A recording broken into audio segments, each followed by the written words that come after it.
All right, here we are. Final section, 81 to 101.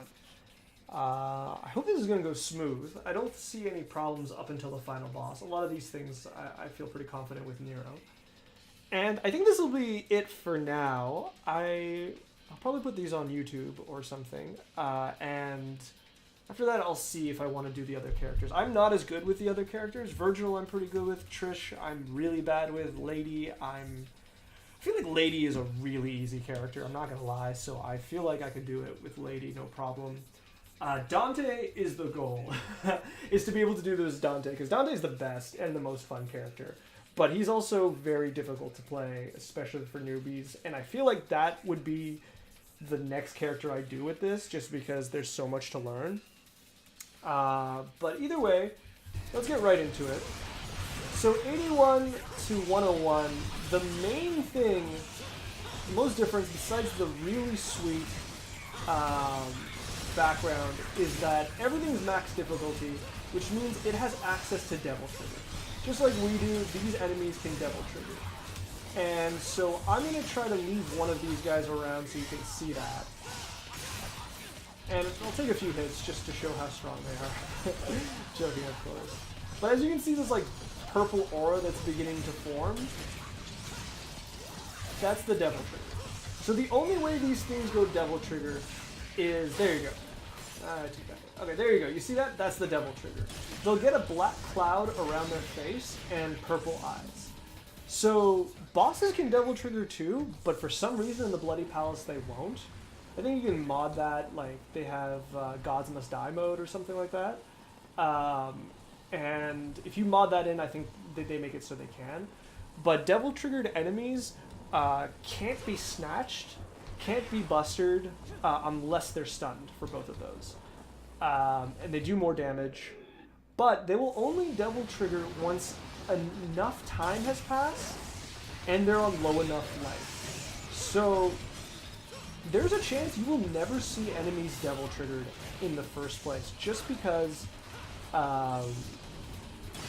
the situation to make them Devil Triggered is actually kind of specific.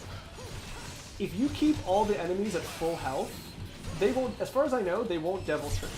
If you let them all go down to low health and then wait, they will all Devil Trigger. So now, and I don't actually know if the time up until you get them to low health changes how quickly they Devil Trigger, or if it's just like the timer starts once they take enough damage. But once they're in Devil Trigger mode, basically the fight's a little harder. And it's not really that hard, like, it's not that different. You shouldn't panic when you see a regular enemy Devil Trigger. Assaults and Frost Devil Trigger, especially assaults with seeds, that's a problem. I'm not gonna lie.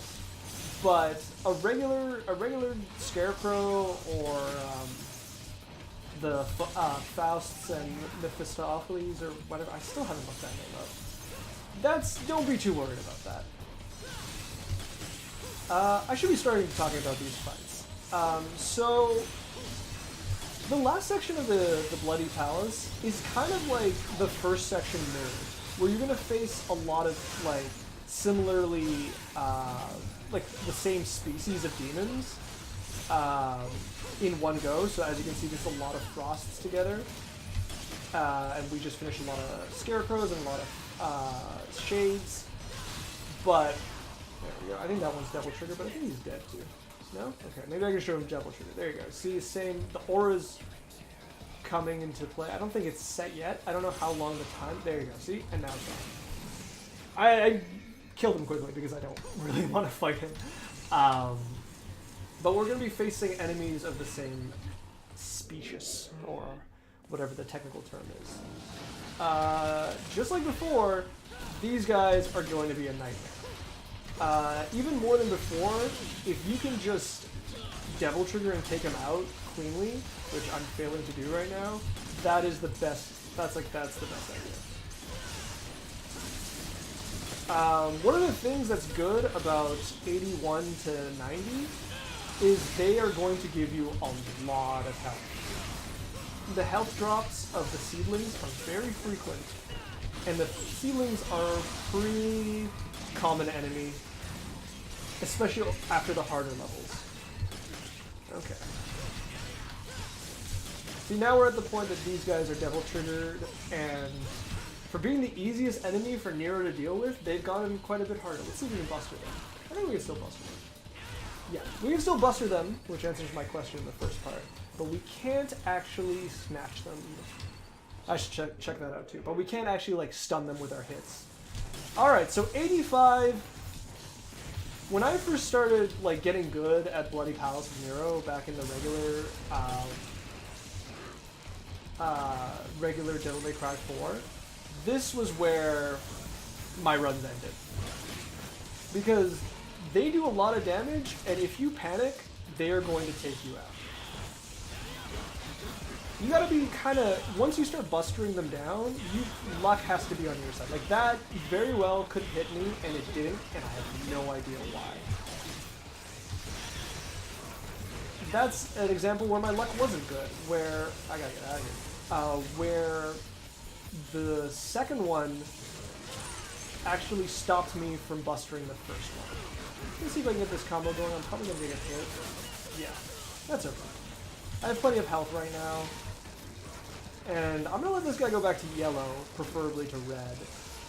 Red one's gone. And at this point, as always, same rules apply. Once there's one blitz, it's really not that hard. Maybe I should talk about dodging the blitz a little bit, but it's really...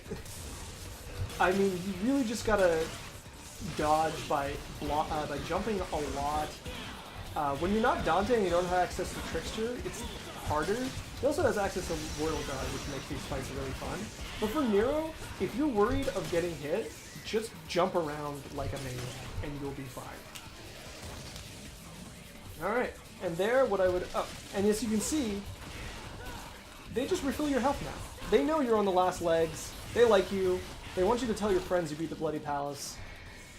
Go ahead and have a little bit of energy. Enjoy it. So we're at 86. Now we're getting at some good stuff. Now we're getting at the Angelos, and we're going to see if they're going to do the formation, because I already missed the first time, and I feel like I really... Ooh, I'm going to try to get this. There we go. Just so you see, that's how you take those guys out. One hit, triple S rank. Alright. So now we're going to put some of my theories into test. I said these guys, you want to keep on the move.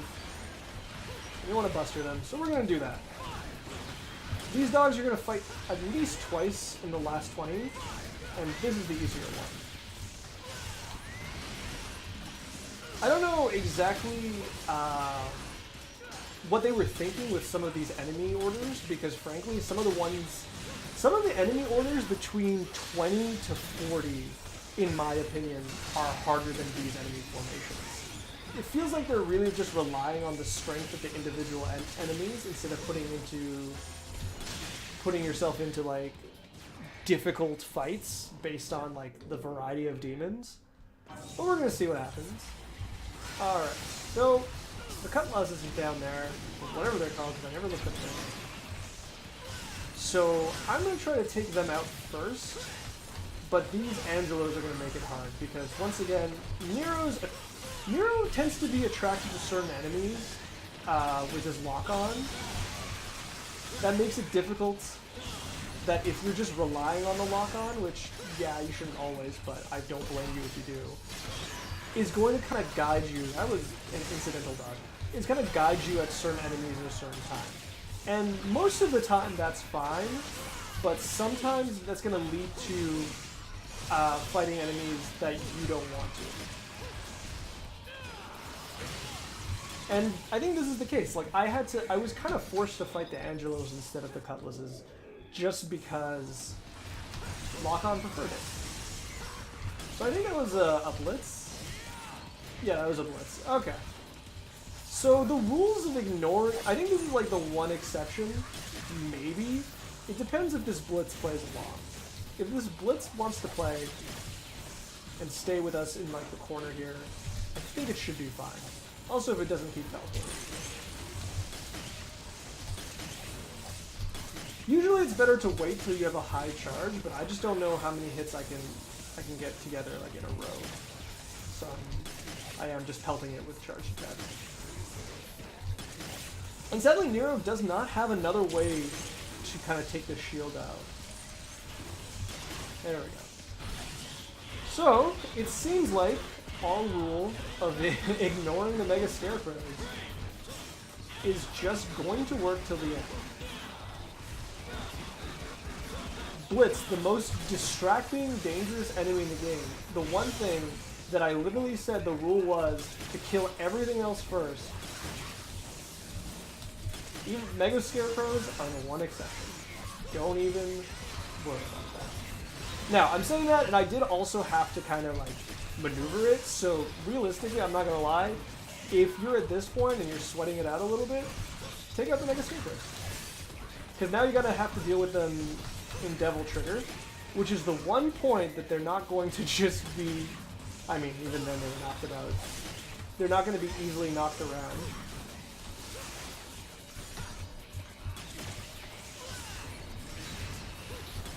But even that, yeah, Snatch still works. Maybe I just forgot to make this enemy difficult. So this is also a good time. I think this is your last time to really abuse Devil Trigger healing. I don't even know. Do we get seedlings at the end of this? Because like it feels like this game is feeding me so much trigger for no reason. Oh, we didn't get anything. Okay, that's fair. So if you're at that point and you're feeling excited, you can take down the Blitz first, and then the Mega Scarecrow after.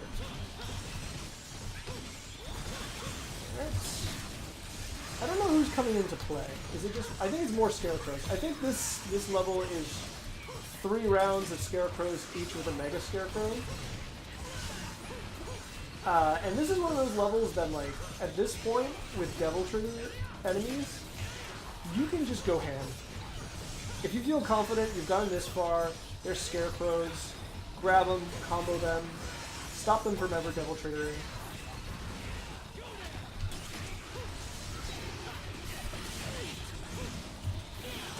There's the second Mega Scarecrow, and we'll find out if there is a third.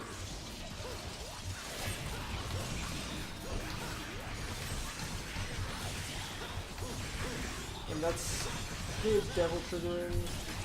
Good dodging. That was Nero, that wasn't me. Toss Buddy away. This is like, at this point in the game, Scarecrows have so much health that the term punching bag is quite literal. See, that's an example. I let that Scarecrow lose too much health too early, and then I ignored it. Away from the Mega Scarecrow, and now I'm being punished for it, but there's our third Mega Scarecrow. And that means it's the end of demons being spawned here. Just get into a nice position. And now you can just clean up the stragglers at your own speed, really. Don't have to get hit. But as you can see, Scarecrows do actually drop health drops occasionally. Not often, but they do. And they also drop white orbs, I think they do. So you shouldn't be too bad. This is definitely the kind of level that maybe your fingers are starting to get tired, but you should be fine. This is also a fun time to talk about that I'm super excited for Devil May Cry 5. And if you are as well and you haven't played all of the previous ones, I would definitely play 4, or Special Edition 4 especially. Not just because it's going to introduce a lot of the characters gameplay-wise, because I believe they'll be the closest to their Devil May Cry 4 versions, but I think also it's the most fun one. The third one has some sweet story. Okay. The third one has okay story. It's not like life-changing. It's not Shakespearean or anything, but the gameplay is really good until you play 4. And I'm not saying like it's an awful game with no fun, It's just that a lot of the things that 3 introduces, 4 improves. The style system for Dante in 3, if you don't know, is a swap style system. Like, you go into menus. By the way, in this level, if you take out these guys too fast, you gotta wait, which is fine. It's better to have some time off. Yeah, in 3, you have to swap out your styles and menus, and only in specific locations. Oh, I'm out of devil trigger. Let's do it. And whereas in 4, you can just go do it at, like, immediately in game, and it's a huge part of the game to actually swap out your styles. So, like, it's really hard to go back. A lot of things. Even the things that are cool, like, for example, Dante has a huge arsenal in Devil May Cry 3, but you only have access to 2 Devil Arms and 2 ranged weapons, whereas in 4, Dante only has the 6, and Yamato, I guess, but you have access to all of them at the same time. So it does kind of feel like it's just a little watered down. Alright, so we got 3 Biancos. I think this is like one of those fights that makes or breaks the run. Just because this is really difficult. If you've been having a tough time with these guys, which is understandable, this is when you get punished for not getting better at it. Not saying that, like, you suck if you can't do it. These guys are really hard, but this is the point you have to get good. This is also a really important point of getting good at targeting enemies. Because as you can see, this one has low health, and so I should take it out before it devil triggers. Because these guys, devil triggered, are no joke. The very thing that makes them difficult, their ability to kind of tough through attacks, and okay, I forgot about that. Their ability to tough through attacks and come up with good counterattacks. Oh, there we go. All right. So these are gonna get fired, and they're just gonna die. I don't know if there's just one round. I'm gonna assume there's just one round. We're gonna see what happens. But their ability to just kind of shrug off attacks and block them, and counterattack effectively, kind of gets doubled in Devil Trigger because they are kind of immune to most stuns at that point. Alright. There's also, if you're coming into the series because of 5's coming out, as I take on these assaults, you can also go and play DMC Devil May Cry. There's a lot of controversy against that game, and I don't want to get into it because this is a gameplay video and not a what they did wrong or right kind of thing, which I'm really interested in because they did a lot of things that have a lot of problems with them. But all that aside, some of the gameplay mechanics are not bad. Like, Ninja Theory knew what they were doing when it came to certain games, and they definitely translated to Devil May Cry, DMC, or what have you, very well. So much so that Capcom has adopted some of their techniques and ideas into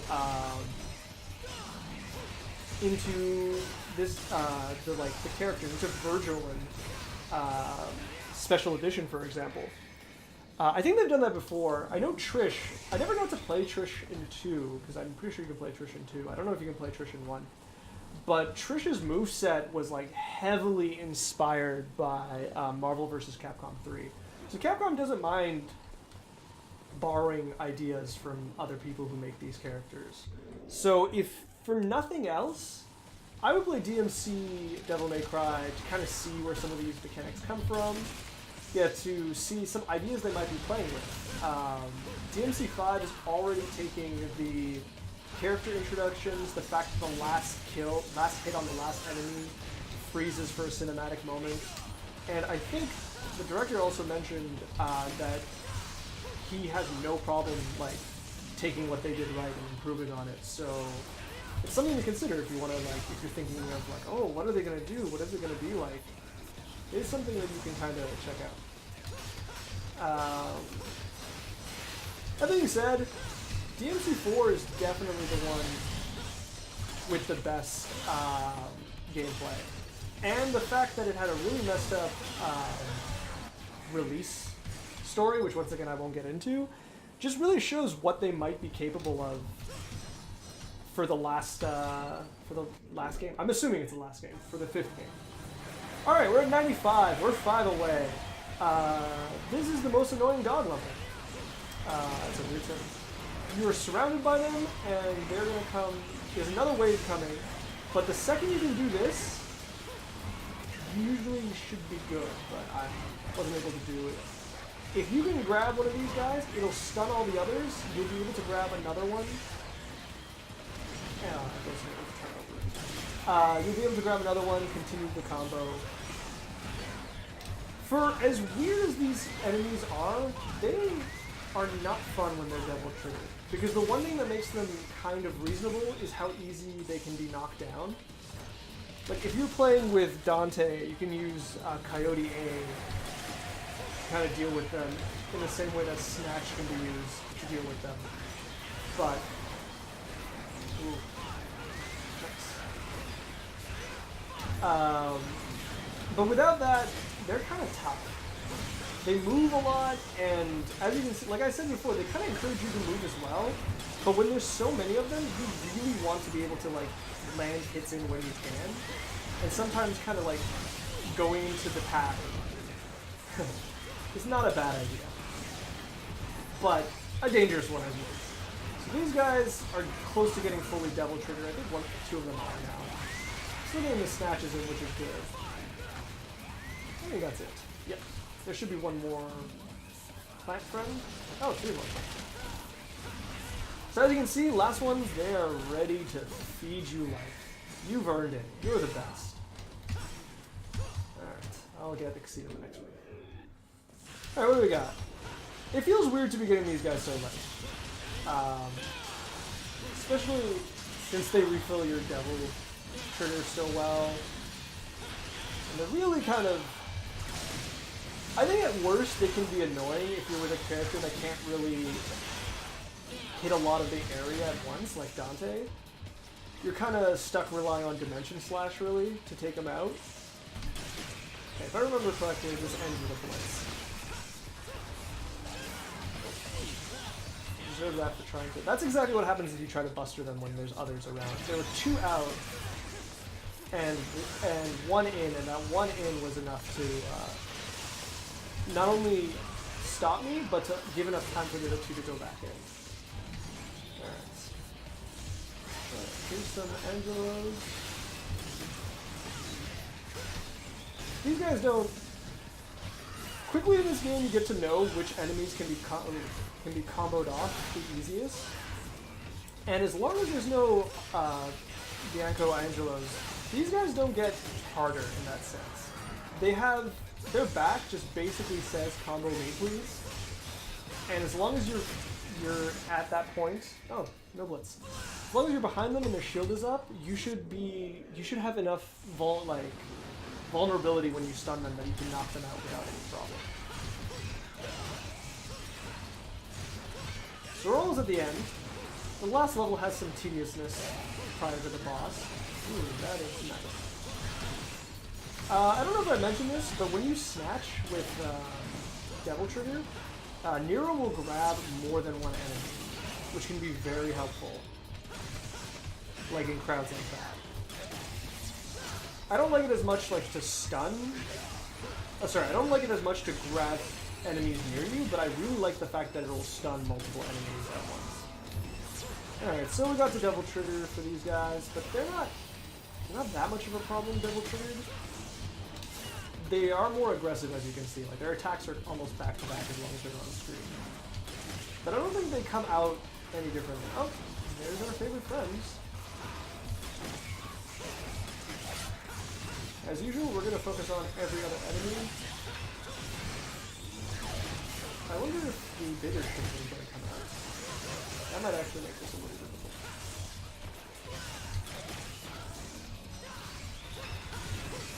Take him out. So I'm not quite sure what else to talk about, because this kind of... I guess it's kind of like a walkthrough / demo of the Bloody Palace. But a lot of the things you've seen already. And I'm not at that skill level where I can do like amazing stuff. And I assume neither are you if you're watching this video.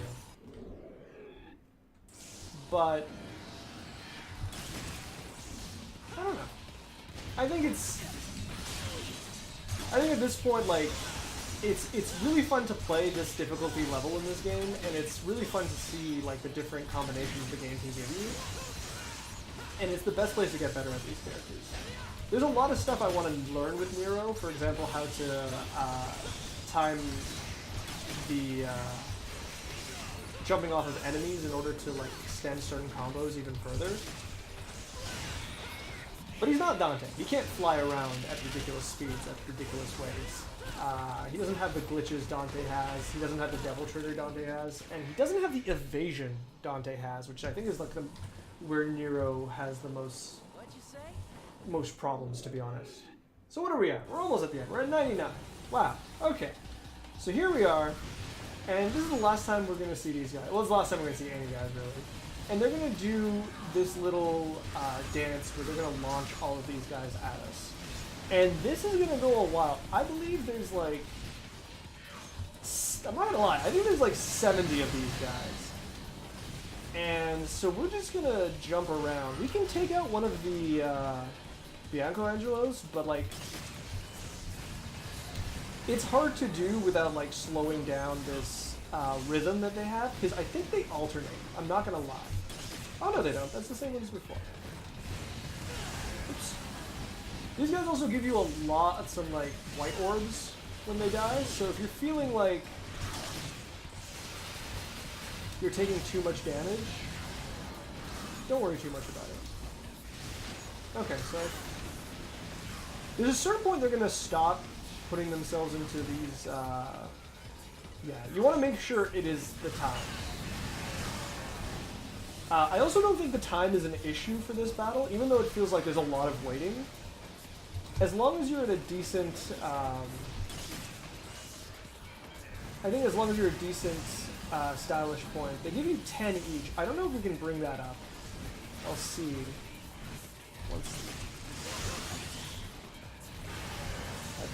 Yeah, I think they always give you 10, these ones. I could be wrong. So we're down to 1 Bianco. So we'll see if he's going to do the attack. There's a certain point he's going to stop. And I think this is it. Oh, no. Yeah, there's more coming. You want to be careful, because if you take him out and there's more coming, you're going to have to manually kill the rest. Which, like, I have 41 minutes on the clock. I'm not worried about that, but frankly, I don't want to, as long as they're going to prefer to kill each other.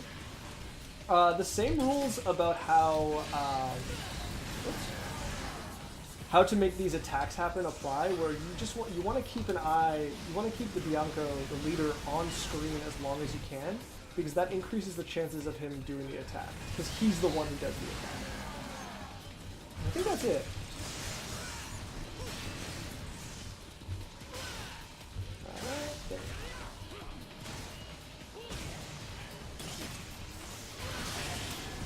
There's something weird about this game that I love, is like how much care into the environments there went, and the Gothic architecture, excuse me. But you can't really look around, like on keyboard. I think, you know what, that's probably it. With the gamepad you can. I'm a fool. Yeah, you can do that. Never mind. I use keyboard because I'm a sociopath, and I love pain, no matter whose pain it is. No, I'm joking. I think it's like, it gives you access to the most buttons at the most times. It sucks that you have to use WASD, so like the diagonals are a little tough when you're new, but it makes a lot of movement easier and gives you access to a lot more. Like, with Dante, I have access to all of the styles, no problem, and I think that's a big part of why I play keyboard. But here we are with Angus, who at this point, honestly, feels like kind of a joke. After going through all of those battles, all you gotta do is kind of combo him into stun, which isn't that hard. And once you do, all you gotta do is buster him. And it's insane, like, he's lost so much health. He's gone to half health in what is objectively one combo. So he's gonna, his main thing is he's gonna go into the central room, and I'm pretty sure one roulette spin also knocks him out. He's gonna spawn extra enemies, but for the most part, you don't really need to worry about them. Just keep the pressure onto him, and hope he doesn't use this attack. Not because it's dangerous, it's just because, like, I'm just jumping away and I'm doing fine. It's more that it just wastes time. Yeah, here we go again. Run and jump. Oh, I got it. So, one thing to note is he'll summon the cutlasses. Oh, I'm having some trouble here. You can use definitely to get out of that. Yeah, that should be it. He'll summon cutlasses, but they don't stay on the field, unlike everything else he summons. Oh, he's still alive. Alright, one more charge shot should be enough. There we go. Oh, so that was 100. That's kind of the end. There's one more fight. I'm gonna see if I can beat it. I haven't had any luck yet, so I did all my. I kind of stopped running Bloody Palace as much in this game because I was really big on the original Devil May Cry 4. And I kind of, even though I loved the special edition, I kind of took a break off of it. So I still haven't been able to finish the Bloody Palace, like, technically in this game. Whereas I've done it before with Nero plenty of times. I feel like I could do it with Lady, I just haven't really tried. And I feel like I do with Virgil. I'm iffy on if I like Virgil or not. But here we are, the last boss is Dante, and I get punished for moving forward. It's like a real fighting game. The thing to note with fighting Dante is that he hates you, and he's going to do his best to ruin your day. Get as many exceed hits when you can time them. Your charge attack, your charge shots are the most powerful tool you have. And that is going to explode on me. And so if you can find a time to use it without him being able to dodge, I'll see if I can show you which times. You're going to do a lot of damage. In the same way, you need to be careful with your Devil Trigger, because that's the only thing that'll break his combos. Alright, let's see what we can do.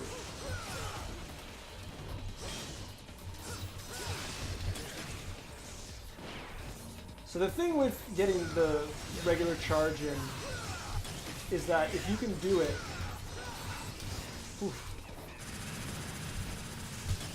is that the second explosion will knock him back, so he'll get knocked back twice, which is, like, ideally what you want. Like, now is the time to use it. Now he's going to get hit, and then he's going to get hit again. This is a good time if you can stun or lock him in there. Alright, Trickster is not a good time.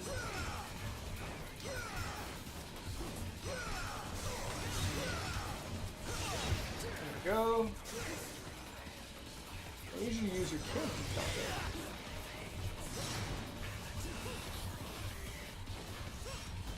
it.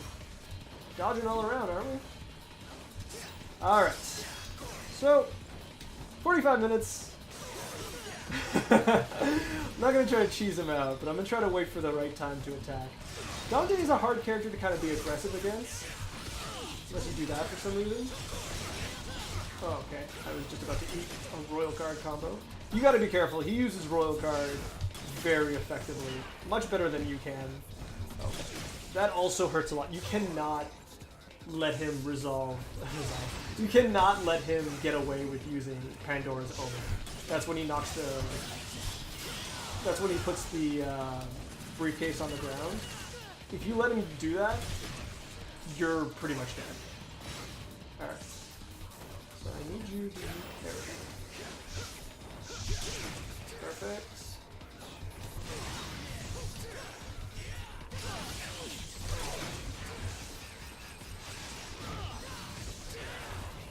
You can try to Buster Dante. It's very difficult because he'll jump out of every snatch, and so you have to time it particularly well.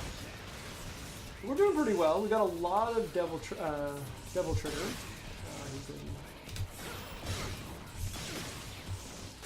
When he's in Royal Guard, you want him to use his thing as fast as possible. When he uses the charges, you should be fine. And I think that's good. I think from now on we're fine. Okay.